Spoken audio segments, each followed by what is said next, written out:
Hello साथियों, नमस्कार। आपके अपने यूट्यूब चैनल चालिया स्मार्ट स्टडी में हार्दिक अभिनंदन व स्वागत। आज हम बहुत ही महत्वपूर्ण जो अध्याय 1 था विभिन्न माध्यमों के लिए लेखन, यह कक्षा 11 और 12 में लगती है अभिव्यक्ति और माध्यम। कक्षा 11-12 के विद्यार्थियों के साथ साथ यह भर्ती परीक्षा की दृष्टि से इम्पोर्टेंट है, क्योंकि संचार माध्यम भर्ती परीक्षा में ये टॉपिक आता रहता है।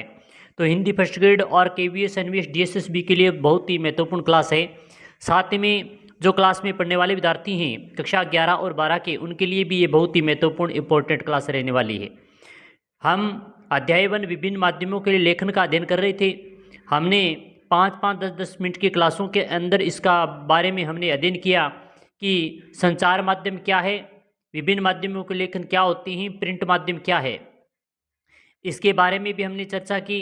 और हमने शब्दों का स्थायित्व, शब्दों में अनुशासन किस प्रकार होना चाहिए, इसके बारे में भी हमने चर्चा की। फिर हमने रेडियो और रेडियो शब्द किस प्रकार बना, कहाँ से इसका आविष्कार किया गया, तो रेडियो है जी मॉर्कनी के द्वारा इसका आविष्कार किया गया था 1895 ईस्वी में, ये भी हमने पढ़ा था। इसके जो समाचार उल्टा पिरामिड शैली में लिखा जाता है, इंड्रो या मुखड़ा मुख्य होता है, बॉडी होती है और समापन अंतिम भाग होता है इसमें। और रेडियो की बुनियादी बातों के बारे में भी हमने चर्चा की थी। इसके बाद में हमने टेलीविज़न पर चर्चा की। टेलीविज़न का आविष्कार जेएल बेराल्ड के द्वारा किया गया, जो एक सर्वे दृश्य सुनने वाला माध्यम है। इसके बारे में हमने अच्छी तरीके से चर्चा की। टीवी की खबरों की चरण कौन कौन सी होती हैं, जो 1 by 1 हम सभी का इसमें अध्ययन कर चुके हैं। तो ये क्लास भी बहुत ही महत्वपूर्ण रहने वाली है। आज का जो हमारा टॉपिक है इंटरनेट, आज हम अध्ययन करेंगे इंटरनेट के बारे में कि इंटरनेट क्या होता है, यह किस प्रकार हमारे इस दुनिया और समाज में किस प्रकार आया और किस प्रकार ये प्रश्न बनेंगे, इससे इस सभी के बारे में हम आज इस पे चर्चा करेंगे। तो इंटरनेट सिर्फ एक टूल यानी आजोर है, यह एक जाल है। यानी इंटरनेट होता है वो सिर्फ एक टूल होता है, यानी औजार है, और ये एक बहुत बड़ा जाल है। सारे माध्यमों का समागम इंटरनेट, जिसकी पहुंच दुनिया के कोने कोने तक है। यानी सारे जितने भी माध्यम, हमने रेडियो के बारे में अध्ययन किया, पत्र के बारे में अध्ययन किया, टेलीविज़न के बारे में अध्ययन किया, और सिनेमा, या इन सभी का समावेश है इस इंटरनेट के अंदर होता है। जो इस इंटरनेट की जो पहुंच है वो कोने कोने तक, हर दुनिया के कोने कोने तक है। यह अंतरक्रियात्मक माध्यम है। यह एक अंतः, जो दो व्यक्तियों अपने आप से बात करना, यह अंतः क्रियात्मक होता है। अंतरक्रियात्मक मतलब एक दूसरे से संपर्क में आना, तो यह अंतरक्रियात्मक माध्यम है। नकारात्मक पहलू इसके अंदर पाए जाते हैं। ये नहीं है कि इंटरनेट के अंदर सभी सकारात्मक पहलू है, इसके अंदर नकारात्मक भी चीज़ें हैं, जैसे अश्लीलता, दुष्प्रचार और गंदगी फैलाना इसका कारण भी एक रहा है, जो बहुत ज़्यादा दुनिया में फैलता जा रहा है, नकारात्मक कारण।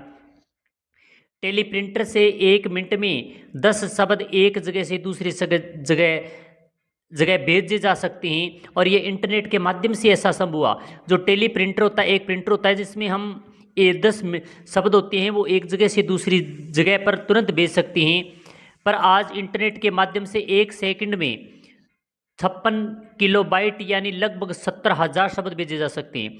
जो पहले टेली प्रिंटर होता था, इस टेली प्रिंटर से हम 10 शब्द ही एक जगह से दूसरी जगह भेज सकते थे।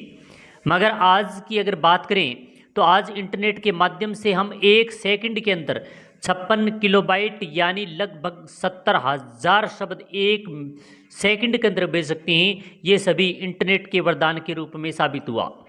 अब है इंटरनेट पत्रकारिता क्या चीज़ है। इंटरनेट पत्रकारिता की बात करें तो इंटरनेट पर खबरों, अखबारों का आदान प्रदान इंटरनेट पत्रकारिता है। यानी जो इंटरनेट होता है और इंटरनेट पर जो खबरें होती है, उन खबरों या फिर का इनका जो आदान प्रदान किया जाता है, वही इंटरनेट पत्रकारिता होता है। इंटरनेट पत्रकारिता का इतिहास किस प्रकार बना, इसके इतिहास पर चर्चा करें तो पहला दौर था वो इंटरनेट पत्रकारिता का, वो 1982 से लेकर 1992 तक इंटरनेट खुद धरातल पर था, उस समय चला था। इस समय अमेरिका की AOL कंपनी आई थी। अमेरिका की जो ऑनलाइन थी, ये सबसे पहले AOL कंपनी आई थी, जो 1982 से लेकर 1992 के लिए खुद इंटरनेट धरातल पर था। दूसरा दौर इसका आया जो 1993 ईस्वी से लेकर 2001 तक इसका दूसरा दौर आया इंटरनेट पत्रकारिता का। और तीसरा दौर अभी जो 2002 से लेकर अभी जो चल रहा है वर्तमान में, तो ये तीसरा दौर था इंटरनेट का। सच्चे अर्थों में इंटरनेट पत्रकारिता की शुरुआत की बात करें तो 1983 ईस्वी से 2002 के बीच हुई थी। यानी सच्चे अर्थों में अगर इंटरनेट पत्रकारिता की बात करें तो 1983 से लेकर 2002 तक इसके बीच में इसकी शुरुआत हो गई थी। इस समय नई वेबसाइट भाषा HTML, यानी इसका पूरा नाम देखें तो hyper text markup language I थी। यानी ये सबसे पहले वेब भाषा आई थी जिसका नाम है HTML, जिसे फुल फॉर्म में देखें तो hyper text markup language I थी। इंटरनेट ईमेल, इंटरनेट एक्सप्लोरर और नेट स्केप नाम से भी ब्राउज़र आए थे, जो 1983 से लेकर 2002 के बीच में ये ब्राउज़र भी आए थे, जिनको हम कहते हैं जैसे इंटरनेट ईमेल और इंटरनेट एक्सप्लोरर और इंटरनेट स्केप नाम से ये ब्राउज़र भी विकसित हो गए थे 1983 और 2002 के अंदर। न्यू मीडिया के नाम पर कौन सी कंपनी आई, तो इसका नाम देखें तो .com, जो न्यू मीडिया के नाम से एक कंपनी आई थी जिसका नाम था .com। 1996 से 2002 के बीच में आर्थिक अभाव के कारण किसी कंपनी को बंद करना पड़ा, तो इसके ये प्रश्न बनते हैं दो यहाँ पर। न्यू मीडिया के नाम से कौन सी कंपनी आई, तो .com थी। 1996 और 2002 के बीच अगर आर्थिक अभाव के कारण किस कंपनी को बंद करना, तो इसका उत्तर होगा .com को, जो आर्थिक अभाव के कारण इसे बंद कर दिया गया।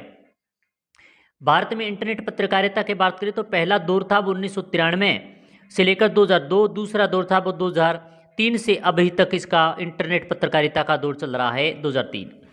अब बात करें तो इंटरनेट पत्रकारिता, Times of India, Hindustan Times, Indian Express, Hindu Tribune, Statesman, NDTV, IBN, Zee News, Aaj Tak और आउटलुक आदि इसी प्रकार ने इंटरनेट पत्रकारिता के रूप में ये सभी चैनल विकसित हुए।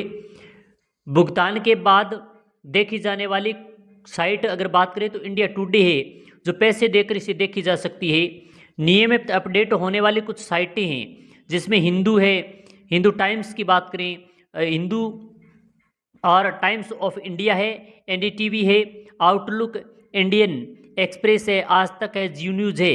ये सभी नियमित अपडेट होने वाली साइटें कुछ हैं जो इंटरनेट पर हम देख सकते हैं। सच्चे अर्थों में वेब पत्रकारिता rediff.com व इंडियाइन फॉलाइन व सिफी जैसी साइटें भी हैं जो सच्चे अर्थों में पत्रकारिता के रूप में जानी जाती है। भारत में पहली वेबसाइट की अगर बात करें तो भारत की पहली वेबसाइट जो गंभीरता के साथ इंटरनेट पत्रकारिता करती है rediff.com है। वेबसाइट पर विशुद्ध पत्रकारिता का शुरू का श्रेय अगर तहलका .com को जाता है, यानी वेबसाइट में विशुद्ध रूप से यानी शुद्ध रूप से पत्रकारिता की शुरुआत का श्रेय जिसे ज़्यादा दिया जाता है तो वह थी तहलका .com। अब बात करते हैं हिंदी नेट संसार के बारे में कि हिंदी नेट संसार क्या है। हिंदी नेट पत्रकारिता की शुरुआत है वो वेब दुनिया के साथ हुई। इंदौर की नई दुनिया समूह से शुरू हुआ। यह पोर्टल हिंदी का संपूर्ण पोर्टल है वेब दुनिया। हिंदी अखबार जो नेट पत्रकारिता वेब दुनिया पर भी उपलब्ध है। जैसे बात करें तो जागरण है, नई दुनिया है, हिंदुस्तान भास्कर है, राजस्थान पत्रिका और नवभारत टाइम्स, प्रभात खबर और राष्ट्रीय सहारा, ये आदि जो हिंदी अखबार हैं जो नेट पत्रकारिता वेब दुनिया में भी उपलब्ध हैं, जो ये वेबसाइटों पर पाई जाती हैं। सिर्फ इंटरनेट पर ही उपलब्ध अखबार जो प्रिंट रूप में नहीं है वह प्रभात साक्षी ऐसा है जो सिर्फ इंटरनेट में उपलब्ध हैं, अखबारिक जो प्रिंट के रूप में उपलब्ध नहीं है। इंटरनेट पत्रकारिता की हिंदी की सर्वश्रेष्ठ अगर साइट देखें तो BBC यानी इंटरनेट के मापदंडों पर चलने वाली ये साइट BBC है जो इंटरनेट पत्रकारिता की हिंदी की सर्वश्रेष्ठ महत्वपूर्ण साइट है। हिंदी वेब जगत में साहित्यिक पत्रिकाएं हैं। हिंदी वेब जगत में तो साहित्यिक पत्रिकाएं अनुभूति है, अभिव्यक्ति है, हिंदी नेस्ट है, सराय है आदि ये साइटें ऐसी है जो हिंदी वेब जगत में साहित्यिक पत्रिकाएं इससे निकलती है। हिंदी पत्रकारिता का काल है अभी तक शेषव काल अगर माना जाता है इसको। अगर ऐसी बात कहें कि हिंदी पत्रकारिता का कौन सा काल है तो शेषव काल है। हिंदी पत्रकारिता को की दो चुनौती है। पहली है हिंदी का फ़ॉन्ट न होना। हमारे इसका हमारे पास कीबोर्ड नहीं है।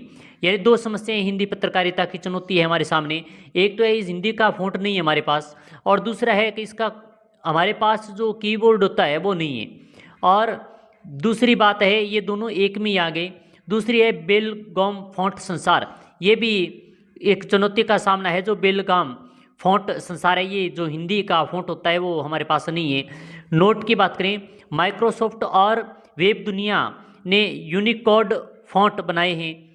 हिंदी का कीबोर्ड मानकीकरण नहीं है, यानी मानकीकरण यानी मान्य अभी तक ये सुचारू रूप से सही तरीके से इसमें काम नहीं करता है।